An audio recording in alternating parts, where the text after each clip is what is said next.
नमस्कार, मैं हूं युगल किशोर और आप देख रहे हैं HP24/7। जिलाधीश बिलासपुर पंकज राय ने बताया कि अवैध कब्जाधारियों को किसी भी सूरत में बख्शा नहीं जाएगा। कुछ समय से निरंतर अवैध कब्जों के बारे में शिकायतें प्रशासन के पास पहुंच रही हैं। पिछले दिनों एक शिकायत आई थी जिस पर उन्होंने खुद एक्शन लिया। शिकायतों पर संज्ञान लेते हुए अब निर्णय लिया गया है कि जहां भी शिकायत आएगी तत्काल प्रभाव से कार्रवाई की जाएगी। इस बाबत अधिकारियों को भी निर्देश जारी किए गए हैं।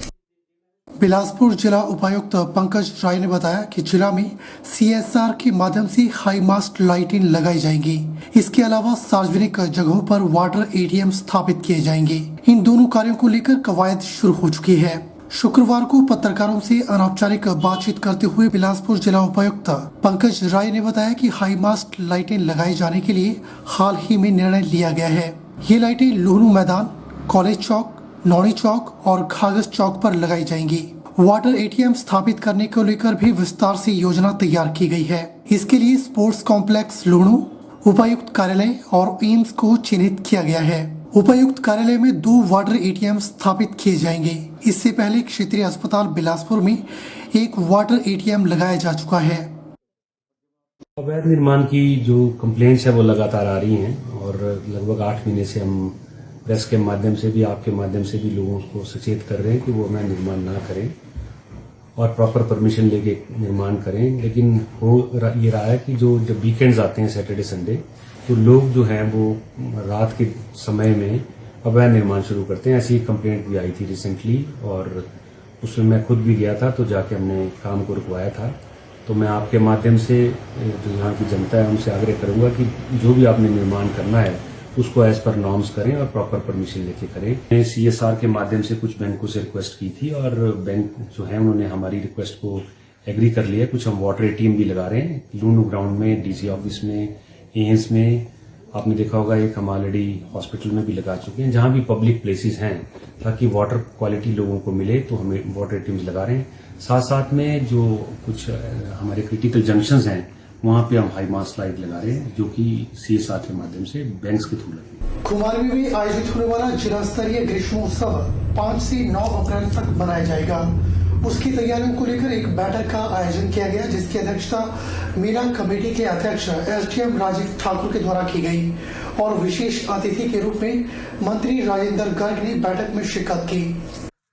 कोरोना काल के 2 साल के बाद खुमारवी में आयोजित होने वाले ग्रीष्मोत्सव मेले की तैयारियों को लेकर चर्चा की गई और विभिन्न विभागों को दायित्व सौंपे गए।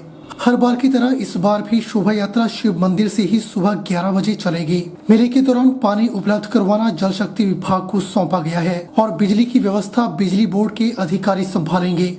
लोक निर्माण विभाग शिव मंदिर से मेला स्थल तक सड़क की रिपेयर कार्य को अंजाम देंगे। स्मारिका के लिए विज्ञापन का भी प्रबंध किया जाएगा। मेले में विभिन्न विभागों के द्वारा प्रदर्शनियां भी लगाई जाएंगी। बेबी शो, बुजुर्गों के लिए उम्र के हिसाब से प्रतिस्पर्धा का आयोजन किया जाएगा। इस अवसर पर खाद्य आपूर्ति मंत्री राजेंद्र गर्ग ने अपने संबोधन में कहा कि कोरोना के दौरान 2 वर्ष तक मेले का आयोजन नहीं हो पाया, तो इस बार बहुत बढ़िया तरीके से मेले का आयोजन किया जाएगा तथा मेले को सफल तरीके से मनाया जाएगा। मेले को और बेहतरीन कैसे बनाया जाए, इसके लिए क्षेत्र की जनता से सुझाव भी मांगे जाएंगे और वे अपने सुझाव नगर परिषद को सौंप सकते हैं या सोशल मीडिया के द्वारा भी भेज सकते हैं। खुमारवी के आयोजन के लिए आज यहाँ नगर परिषद के माध्यम से और स्थानीय SDM साहब की अध्यक्षता में बैठक आयोजित की गई कि जो 5 अप्रैल से 9 अप्रैल तक यहाँ ग्रीष्मोत्सव होता है उसको किस प्रकार से मनाया जाए और लोगों की पार्टिसिपेशन उसमें ज़्यादा से ज़्यादा हो, इस प्रकार का यहाँ विचार किया गया और ये तय किया गया कि इस प्रकार इस वर्ष जो है इस ग्रीष्मोत्सव में नए आयाम हम स्थापित करेंगे ताकि जनता की ज़्यादा से ज़्यादा सहभागिता जो है और हमारी जो प्रतिभाएं हैं उनकी सहभागिता जो है इसमें ज़्यादा से ज़्यादा हो सके। तमिलनाडु में आत्महत्या करने के लिए मजबूर हुई लावण्या को न्याय दिलाने के लिए अखिल भारतीय विद्यार्थी परिषद ने पूरे देश भर में आंदोलन को तेज कर दिया है। ABVP ने निधि त्रिपाठी सहित 33 कार्यकर्ताओं को जल्द से जल्द रिहा किए जाने की मांग की है। एबीपी ने मांग की है कि विद्यार्थी परिषद की राष्ट्रीय महामंत्री निधि त्रिपाठी सहित अन्य 33 कार्यकर्ताओं को जल्द से जल्द रिहा किया जाए। यह बात एबीपी के प्रांत सह मंत्री पार्थ शर्मा ने शुक्रवार को बिलासपुर में आयोजित प्रेस वार्ता के दौरान कही। उन्होंने कहा कि लावण्या मामले में सीबीआई जल्द से जल्द कार्यवाही करे, जिससे जबरन धर्म परिवर्तन के मामलों में अन्य लोगों पर भी कार्रवाई होगी। साथ ही इस तरीके के वातावरण पर भी नकेल कसेगी ताकि किसी भी तरीके से जबरन धर्म परिवर्तन के कारण किसी को अपनी जान गंवानी न पड़े। उस बच्ची को मेंटली, फिजिकली हर तरह से हैरेस करने का प्रयास उस स्कूल के स्टाफ द्वारा किया गया। उस बच्ची से टॉयलेट साफ करवाए गए, लेबोरेटरीज को साफ करवाया गया और बच्चों के सामने उसको प्रताड़ित किया गया। वह बच्ची जब पोंगल की छुट्टियों की डिमांड कर रही थी तो उसको पोंगल की छुट्टी उसकी बच्ची की कैंसिल कर दी गई। इस प्रकार से उस बच्ची का एक मेंटल हैरेसमेंट उस क्रिश्चियन मिशनरी स्कूल के अंदर किया गया। तो विद्यार्थी परिषद पूरे देश के अंदर इसको लेकर के एक आंदोलन कर रही थी। विद्यार्थी परिषद लावण्या को लेकर न्याय की मांग कर रही थी, जिस सिलसिले में कि कुछ दिन पूर्व हमारी राष्ट्रीय महामंत्री सुश्री निधि त्रिपाठी जी एमके स्टालिन, जो कि तमिलनाडु के डीएमके के चीफ मिनिस्टर हैं, उनके घर के बाहर जो एक हमारा कॉन्स्टिट्यूशन राइट है, राइट टू एक्सप्रेशन, हमारा जो अभिव्यक्ति की स्वतंत्रता का एक हक हमें संविधान के द्वारा दिया गया है, उस अभिव्यक्ति की स्वतंत्रता के तहत हमारे जो विद्यार्थी परिषद के राष्ट्रीय महामंत्री के सहित 36 अन्य कार्यकर्ता थे, वह एक पीसफुल प्रोटेस्ट एमके स्टालिन के घर के बाहर कर रहे थे। उस प्रोटेस्ट का दमन करते हुए उन कार्यकर्ताओं पे एक फॉल्स केस लगाने का काम, जो कि सिविल सर्वेंट को ऑन ड्यूटी अटैक करने का एक उन पे झूठा मुकदमा लगाया गया तथा उन्हें हिरासत में लिया गया, उसका भी विद्यार्थी परिषद विरोध करती है तथा जल्दी से जल्दी यह मांग करती है कि उन्हें रिहा किया। बिलासपुर को नगर निगम बनाने की चाह रखने वाले नगर परिषद अध्यक्ष एवं उपाध्यक्ष के सपने अब साकार नहीं हो पाएंगे। शहरी विकास मंत्री सुरेश भारद्वाज ने बिलासपुर को नगर निगम बनाए जाने की चर्चाओं पर पूरी तरह से विराम लगा दिया है। शुक्रवार को बिलासपुर दौरे पर पहुंचे मंत्री सुरेश भारद्वाज ने कहा कि एम्स बन जाने से बिलासपुर को नगर निगम का दर्जा नहीं दिया जा सकता है। शहरी विकास मंत्री सुरेश भारद्वाज ने कहा कि नगर निगम के लिए लगभग 40,000 की जनसंख्या का होना अनिवार्य है, जो बिलासपुर शहर में पूरी नहीं है। बिलासपुर शहर सिर्फ अब नगर परिषद ही रहेगा। बिलासपुर को नगर निगम बनाने की चर्चाओं पर मंत्री सुरेश भारद्वाज ने पूरी तरह से लगाम लगा दी है। आपको बताते चले कि बिलासपुर में राष्ट्रीय स्तरीय संस्थान स्थापित होने के साथ कई बड़ी परियोजनाओं पर इन दिनों तेजी से कार्य चल रहा है। ऐसे में शहर को निगम स्तर पर विकसित करने की योजना बनाई गई थी, लेकिन अब यह प्लानिंग पूरी नहीं होगी। वैसे तो बिलासपुर शहर अब जल्द ही रेलवे, 4 लेन, एम्स और हाइड्रो इंजीनियरिंग जैसे संस्थानों व परियोजनाओं के साथ जुड़ने जा रहा है। ऐसे में शहर के अंदर एक साथ ही काफी आबादी बढ़ने की संभावनाएं भी देखी जा रही थी। यही कारण है कि बिलासपुर को नगर निगम बनाने के स्तर पर कार्य शुरू किया गया था। इस योजना के तहत बिलासपुर के Kothipura AIIMS site, hydro engineering college site और बंदला, खागल सहित आसपास के क्षेत्रों को निगम में शामिल करने के प्रस्ताव को नगर परिषद बिलासपुर के सदन ने पास किया था, लेकिन अब मंत्री ने इस पूरी चर्चा पर विराम लगा दिया है। प्रदेश के विधानसभा चुनाव जैसे जैसे नजदीक आ रहे हैं, वैसे वैसे कांग्रेस पार्टी मजबूत होने के साथ ग्राउंड पर अपनी पकड़ मजबूत बनाती जा रही है। लोग भाजपा से तंग आकर कांग्रेस का दामन थाम रहे हैं। यह कहना है डलहौजी से कांग्रेस नेत्री विधायिका आशा कुमारी का।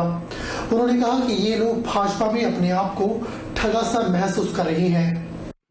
सुनो, किहार, टियूर और लनोट पंचायत के कई लोगों ने भाजपा की नीतियों से तंग होकर डलहौजी से कांग्रेस की वरिष्ठ नेत्री एवं विधायिका आशा कुमारी की अगुवाई में कांग्रेस पार्टी को ज्वाइन किया है। आपको बता दें कि इन लोगों में एक कदावर भाजपा के वार्ड मेंबर भी शामिल है, जिन्होंने कांग्रेस को अपना नया परिवार बनाया है। कांग्रेस पार्टी की वरिष्ठ नेत्री व 6 बार की विधायिका आशा कुमारी ने कहा कि भाजपा की दमनकारी नीतियों का ही नतीजा है कि लोग भाजपा में अपने आप को ठगा सा महसूस कर रहे हैं। इसी के चलते अब लोग धीरे धीरे भाजपा को अलविदा कह रहे हैं और कांग्रेस पार्टी की विचारधारा के साथ जुड़ रहे हैं। सैकड़ों लोगों ने आज कांग्रेस पार्टी का दामन थामा है, जिसके चलते आगे भी यह सिलसिला चलने वाला है। उन्होंने कहा कि 4 पंचायतों के लोगों ने भाजपा का साथ छोड़कर कांग्रेस का हाथ थामा है। और आने वाले समय में कई भाजपा के लोग कांग्रेस पार्टी में शामिल होंगे और हिमाचल प्रदेश से भाजपा का सुपड़ा साफ होगा।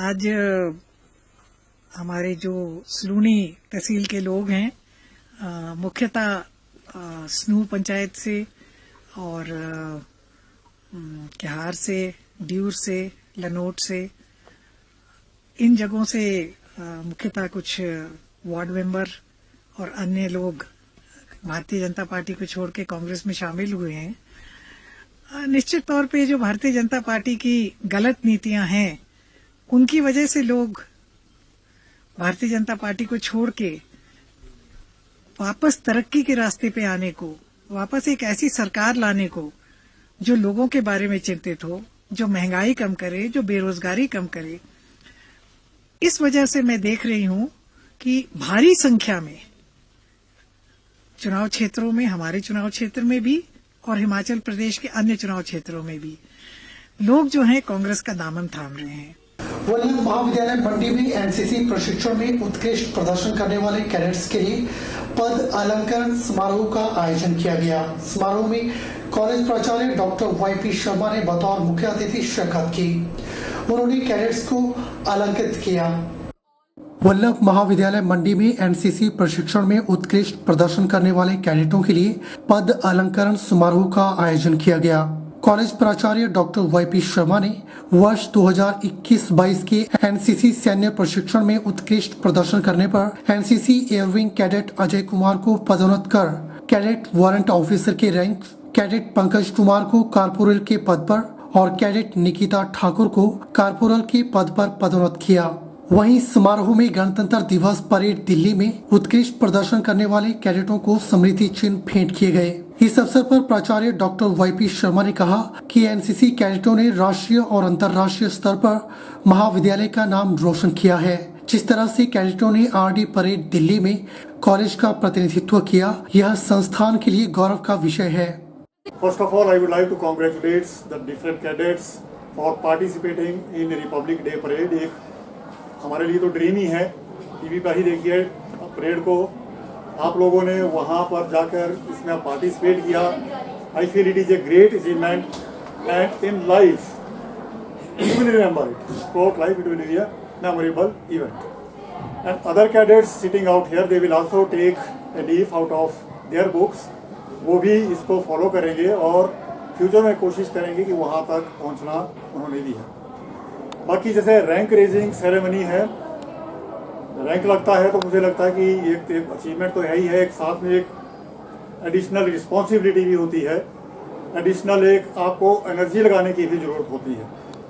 आई विश कि आप इसी तरह से आगे प्रोग्रेस करते जाएं। जो रैंक है केवल आपका यहीं पर ही रेज ना हो, लाइफ के in every walk of life you will keep raising your rank. Bulletin में फिलहाल वक्त हो चला है एक छोटे से ब्रेक का। ब्रेक के बाद तुरंत हाजिर होते हैं।